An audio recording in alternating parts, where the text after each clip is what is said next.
Meche gbavin pengo no sojo TV ton mi kudo le we nu kudo o gan re ko no je to le o gan ko mi ko apre ko safi ko te won to le ma ye jin mi mina yi e na ti ten gupo jugu po don monoji me eme boyin àwọn zo ato bo male ma poto e bi be ton le ewe yo e ro me be se ko mi do susu ko nu yi we ne le ka yin bo anje o ko fe mi na se la ton mi go si eni ojo mi na tun aye na won so ye na azan pataki lenu eme gunjero azo atology no edo play brida edo podo nu vaki ko ne le kana igwa le mo kan ton na jo zaro de yere na de mi na omi moto ko de vole na jan kodo eni ole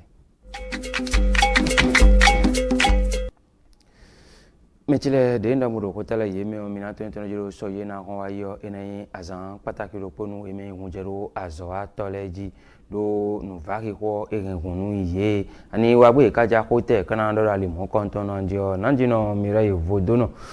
nanjino mi kafla nanjino jordi ohun yo ali mo konton mo ikanu bi yo ko do ni ye na de ndimo mi na omi moto Nouvelle ou plaît et l'on a bloqué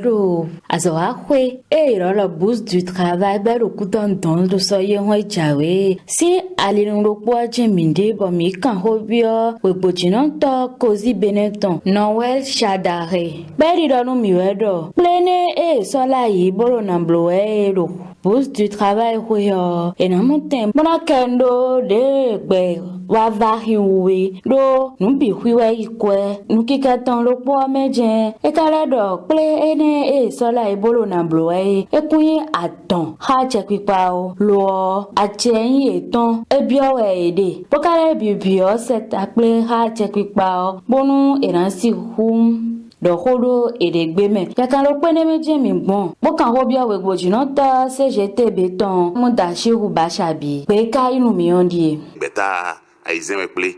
CSA rofine CGTB rofine Kozi rofine UNSC rofine c'est sûr pour s'expliquer bon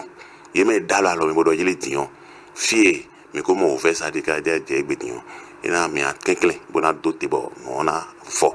mi ka ja mi de mo gbe o bona mo mi de ro agbasa mi ton fie yin lo jile mi ja ku fi fon season le ji ale jiwe a mi jo na mo mi de fi bo bona do na che kwa mi ton lo jile que to vile do vraiment we nous bien doit arriver ouais aussi vari courant vari nous les bien vari boy ka pon kaka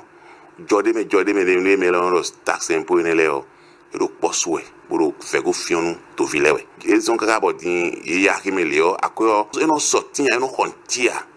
bon mi ka do mo bo on le di mo e nyon ngonu bo to gan de ko do jile que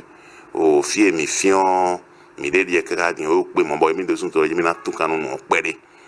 kan to ero ko un gbo e ga gbo ngbo enyon boni mi ni na ba ba se ro aro atinsa boni no jila ma do nu kewe a e na yin mi do tanu we boya to gan o tun lo jile mi do ve mo we a mi tun mi aton bona jira gbedo e bona do ni do jile do se ha mi do e ron do dialogue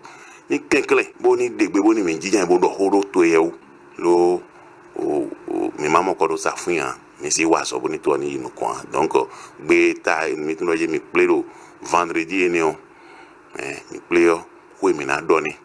mo na doni lo jile donc ni segbe mi ton di to mi ton do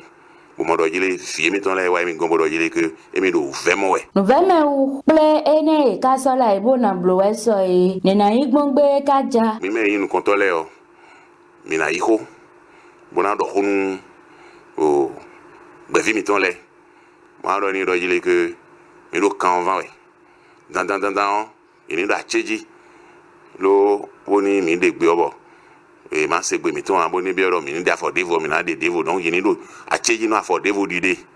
mi ka tun lo jile achepa na no bo ni mi da for devo a mi de pe ni o mi na si o mi bon mi na ka ze we man da hodai ene na yin gbeta eji mi tun lo jile nu e ba mi da khosu won no yo do déclaration gbe wa mi ton de mi na yin do yo gbe wa on de so ina levo yin hika bon e kan hika o mi tun loje mi lile kaka lojile azan ne gbe o mi ton boy ja cho bulu le bi ganjo mi na ya san rote wona lojile gbede akini ma so vero to me o Plene esola yi bo bibio asawa to potovito sibipodo eniwae adonu baere ha je pipa wa nubia je pipa ere lo ni tempombo se akwagbe itan uvese de bonu enasi hu mo ko safun enenu soye na oyenu ko plene bonde jambonu so tv mi do me mi je omina yina mina gosi ko to no fi buna ina ti tengu po jugu po kamendon mando malema po to bi obìnrin to mi to mbo so to boronu gba yo eme boyan àwọn zo ato huro o totally gbe mi ton don me mo kon ton lo mi na tun lo ron medion benen to sin susu o ina honu ye azan do koropo aton isorote mo na ko su mo kon ton nu ye hun besi rome insufi plus on sin azan foton nu kun we government na ikaka we insufi plus on sin azan ko nu kun lo po government lo na ti den gu to o me don ina gbon fin ni paraku to ko me na gbon podo o wasa o don le so enayin o gbin gbon fi mo kon ton to mo na ko susu nu mo kon ton le ro àwọn panu ero beren to ton ero high no le me ewe àwọn zo to mo kon ton le ye ko sin bodo osozonu bo yi kupo so to podo alome mi aton ton jiro gamboro gan onu kon ton beren to ton ina jino Mariam Chabi Talata ede suno wana no nukonu nu wa o mo kon ton le podo kan hon ito ho mo kon ton le ho mo kon ton kan ipan eme na no nu wa mo kon ton sin o domene mi kan don jiro eme yin àwọn zo to beren to ton ro podo tenwe ewen matinto do nu wa o mo kon ton me bodo na ko vlen benen to gando joto akanso ko mo kon ton le sio eme ro poropo tenwe wen o matinto bona flemi o mi na tun lo malama ko ton le wa benen to me nu kon ton wa yo abokisun mi dogudo wa abokisun ligwa fo ko nu kun do wa ton gbango me ewe wa nu kon ton bo wa be o bani kwara sin kha me don we go wa porga sin kha me wa de bo wa do o son sin azan nu konton me atongo ewa o son sin azan konukun we government ewa obìnrin to mi ton me enego ewa yo minatron zofin plus mi le din azan ton o atongo wa ro khai iyangoli don wa de atongo wa iton zofin plus sin azan tantongo wa ro fi ero pack w fi zungbo mi kan le mi ton le de ro total gbe don wa fi mo konton gudoton eyan izengo wa iyeton bo a da chele yeton o mo konton yo so po so mi le aton tene government do haro po yin o pack o w me wa bla do a chele mo konton bo yin àwọn zo beren to ton si anzo wa to no koropo o tenwe wuto mi na ton wa mo konton me yin meno le de suna no wa mo konton si 2 me do o jugu ya nati tengu ko para ku po wasa aussi o to ko me don na blo no mo konton on dero ebesi home be so tv mi se o mi loko mi se mi to bodoji mi ndala konji nu àwọn zo to tenwe no si o kenu mo ole obi kwiro gberoto ina onno poro oyi pan mina gosi energy mina ya gonde woji mi mandoji me hoji azo yu wale yo mi aton ton jero wọn wala ton fi mi le din ki ko ton lo fi no sanu mo kon ton yo soro sa die mo ero sa ti po ani won mo kon ka ro sa ti po adio pacha na jino mi ra ye vodo no bo so ton no gbe na di din po do ye po mi na mo na do mo do aliton ko jila alowe jede etin de ye no la ko ponu poe boletin ye no la do we matie we elanu ebinde no ma sawe pasin pe wo jijon ko jila we male kon bole je ko di sagbon da ye jindia sadidi mi ton ikuton to ko meon no na ikadi dan ye we journal de ça yon distributeur yon magbon bureau le mewe ye yimi donc ay ma journal no mede wa jamblo pour le kiosque de no di sagbon da yo so sa de debu wa journal so sa de da intono wa bani uwe to bilema kasono to kanu ko jira we male bono khoa ai go gbe to me o nu gege edi o pere o modernity de wa nu yo wa ba mi no do whatsapp o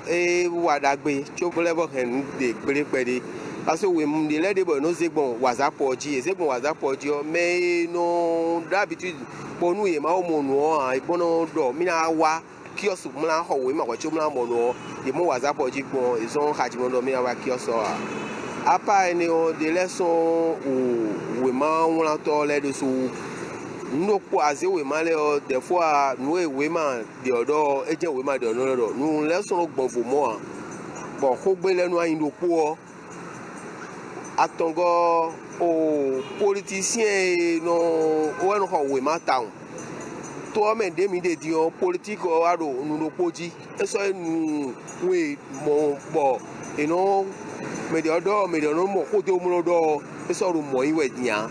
nu no po o ji emi no politique o me do we ma le o le bi lo le vaki e vaki bo dio même journaliste le o ena de we ma ton ko do wu fe da ko ro po e ino we ma le de ton e din donc we ma le de so du tito de no ton bon donc enele bizon bo o nu ko to le lo e so do choix wo le letio e no do bezo to mo wa e wa e no mo e kran mo nu do whatsapp ji ko ka wa kios mo ho e no ba ko donc enele bi no ti courage nu ko to le donc menele ti mo wa o de we ona mo do bo pero le e so do aso wa do de na wa gbon e a donc eu não découragé bah non jodo o nous zombo journal maso sadia e supo ero mo ne wa ko jila zo atole ka kin yi na bro bomba chona di sanu ye ni bovo e de to bo le bo zi azo do iro njo na akwa ma jenu ko e ni zi azo do iro njo na i hotole o ni kekere bo do suru bo le bo ma goma ho do we ma on dit tu as la connaissance à le savoir il non tempo mo ble fort il no e de mi gbonda yan il non tempo mo ble fort pede o ti ya na blo gbon nu journal indo nu kon yi abonnement sin côté ko nu le bi ko yin kankan bo e de mi nu ko do nu gege wero nu masa don wa we do ko dira we ma lesin alinu dio pede bi onu wale me o awadija kana yin me biton